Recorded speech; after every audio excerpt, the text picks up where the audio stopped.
We know that Jesus died on the cross and we say that's because he loved us so much. ನಮಗೆ ಗೊತ್ತಿದೆ ಯೇಸು ಸ್ವಾಮಿ ಶಿಲುಬೆ ಮೇಲೆ ಸತ್ತನು ಯಾಕಂದ್ರೆ ನಮ್ಮನ್ನು ಬಹಳವಾಗಿ ಪ್ರೀತಿಸಿದ್ರಿಂದ.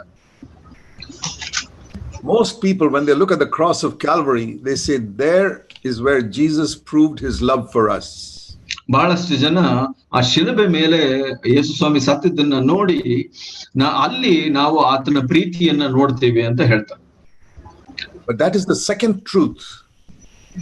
ಅದು ಎರಡನೆಯ ಸತ್ಯ. ಅದು what is the first one? ಮೊದಲನೇದು ಯಾವುದು? At the last supper, just before he went to Gethsemane on the cross, ಶಿಲುಬೆ ಮೇಲೆ ಹೋಗ್ಲಿಕ್ಕೆ ಗೆತ್ಸೆಮನೆ ಹೋಗೋ ಮೊದಲು ಕಡೆಯ ಭೋಜನದ ದಿವಸದಲ್ಲಿ I want you to see what Jesus said to his disciples in John 14:31. ನೀವು ನೋಡ್ಬೇಕು ಅಂತ ನಾನು ಬಯಸ್ತೇನೆ. ಯೋಹನ 14:31 ಯೇಸು ಸ್ವಾಮಿ ಏನ್ ಹೇಳಿದ್ರು ಅಂತ. The last night, next morning he was going to be crucified. ಅದು ಕಡೆಯ ದಿವಸವಾಗಿತ್ತು. ಮುಂದಿನ ದಿವಸ ಅವರು ಶಿಲುಬೆಗೆ ಹಾಕಲ್ಪಟ್ಟಿದ್ದರು. He had just washed his disciples' feet in chapter 13.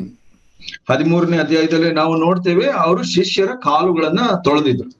And now he was going to go to Gethsemane and pray and then be crucified after that. ಅವರು ಗೆತ್ಸೆಮನೆ ತೋಟಕ್ಕೆ ಹೋಗಿ ನಂತರ ಅವರು ಶಿಲುಬೆಗೆ ಹಾಕಲ್ಪಡಲಿದ್ರು. So he was explaining to his disciples why he was going to the cross. ಅವರು ಇಲ್ಲಿ ವಿವರಣೆ ಕೊಡ್ತಾ ಇದ್ದಾರೆ ಯಾಕೆ ಅವರು ಶಿಲುಬೆಗೆ ಹೋಗ್ತಾ ಇದ್ದಾರೆ ಅಂತ. He gives two reasons. ಇಲ್ಲಿ ಎರಡು ಕಾರಣಗಳನ್ನ ಕೊಡ್ತಾರೆ.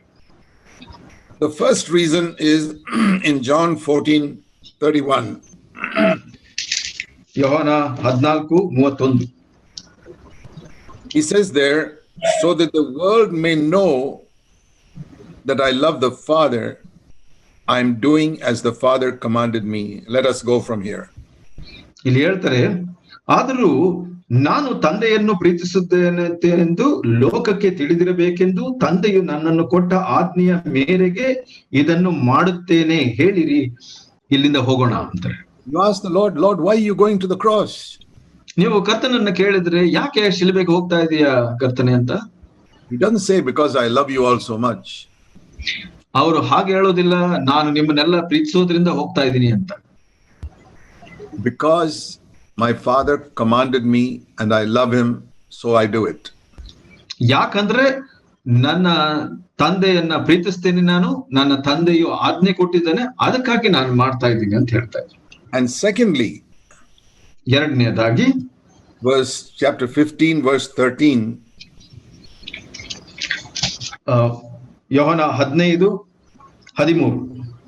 Greater love has no one than this, that a man lay down his life for his friends, and you are my friends. ಇಲ್ಲಿ ಹೇಳ್ತಾರೆ 13ನೇ ವಚನದಲ್ಲಿ, ಪ್ರಾಣವನ್ನೇ ಸ್ನೇಹಿತಕ್ಕೋಸ್ಕರ ಕೊಡುವ ಪ್ರೀತಿಗಿಂತ ಹೆಚ್ಚಿನ ಪ್ರೀತಿ ಯಾವುದೂ ಇಲ್ಲ, ಯಾಕಂದ್ರೆ ನೀವು ನನ್ನ ಸ್ನೇಹಿತರಾಗಿದ್ದೀರಾ ಅಂತ ಹೇಳ್ತಾರೆ. That's the second reason. You're my friends and I'm going to give my life for you. ಅದು ಎರಡನೆಯ ಕಾರಣ, ನೀವು ನನ್ನ ಸ್ನೇಹಿತರಾಗಿದ್ದೀರಾ, ಅದಕ್ಕಾಗಿ ನಿಮಗೆ ಪ್ರಾಣವನ್ನು ಕೊಡ್ತೇನೆ ಅಂತ. But you must remember the order. ಅಲ್ಲಿ ಒಂದು ಕ್ರಮವನ್ನ ನೀವು ಜ್ಞಾಪಕ ಇಟ್ಕೊಳ್ಬೇಕು. First, because I love the Father. ಮೊದಲನೇದು ನಾನು ತಂದೆಯನ್ನ ಪ್ರೀತಿಸೋದು.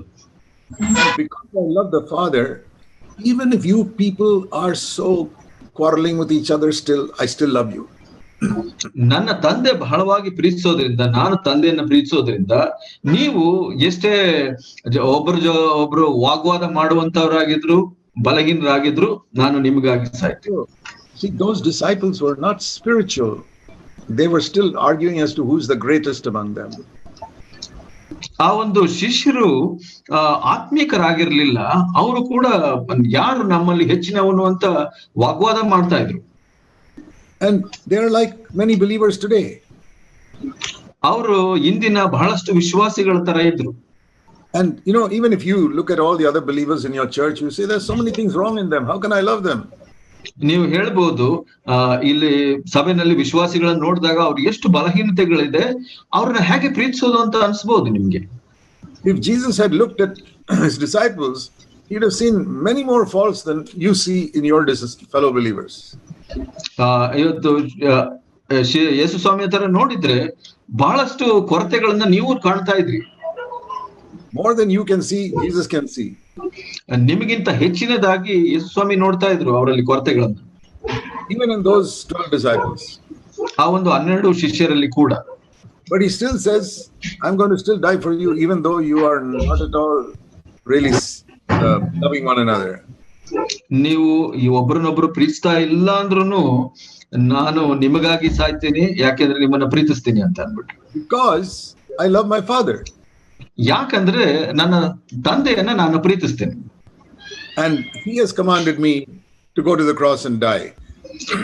ಆತನು ನನಗೆ ಆಜ್ಞಾಪಿಸಿದ್ದಾನೆ ಶಿಲುಬೆಗೆ ಹೋಗಿ ಸಾಯ್ಲಿಕ್ಕೆ.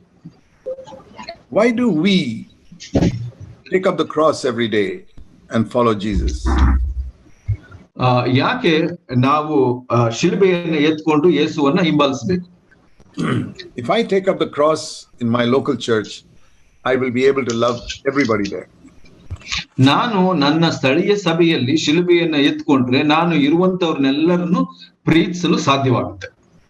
Why do I take up the cross? ಯಾಕೆ ನಾನು ಶಿಲುಬೆಯನ್ನ ಎತ್ಕೊಳ್ಬೇಕು? It's not because all the people in my church are very spiritual and love me very much. ನನ್ನ ಸಭೆಯಲ್ಲಿ ಎಲ್ಲರೂ ಆತ್ಮಿಕರಾಗಿದ್ದಾರೆ, ಅವರು ಬಹಳವಾಗಿ ನನ್ನ ಪ್ರೀತಿಸ್ತಾರೆ, ಅದಕ್ಕಾಗಿ ಅಲ್ಲ. I say because Jesus commanded me, that's all. ಯಾಕೆ ಅಂದ್ರೆ ಯೇಸು ಸ್ವಾಮಿ ನನಗೆ ಆಜ್ಞಾಪಿಸಿದನು, ಅದು ಒಂದೇ ಕಾರಣ. Just like if you ask Jesus, why are you going to the cross? He'll say, my father commanded me, that's why I'm going.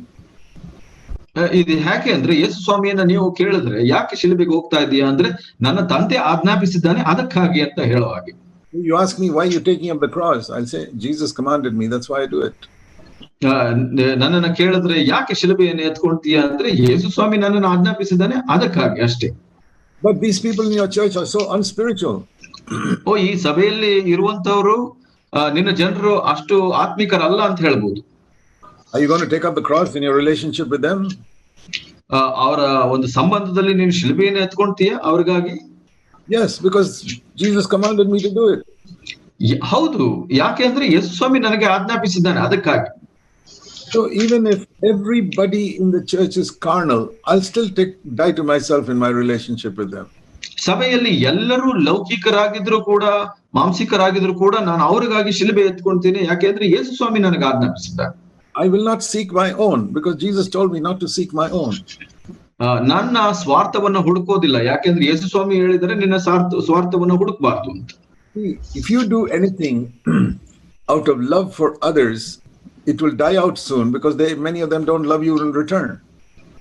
ನೀವು ಇತರರನ್ನ ಪ್ರೀತಿಸೋದ್ರಿಂದ ನೀವು ಯಾವ್ದಾದ್ರು ಒಂದು ಕೆಲಸ ಮಾಡಿದ್ರೆ ಅದು ಬೇಗ ಅಳಸಿ ಹೋಗುತ್ತೆ ಅಥವಾ ಕೆಟ್ಟು ಹೋಗುತ್ತೆ. ಯಾಕೆ ಅಂದ್ರೆ ಅವರು ನಿಮ್ಮನ್ನ ಪ್ರೀತಿಸೋದಿಲ್ಲ, ಬದಲಾಗಿ.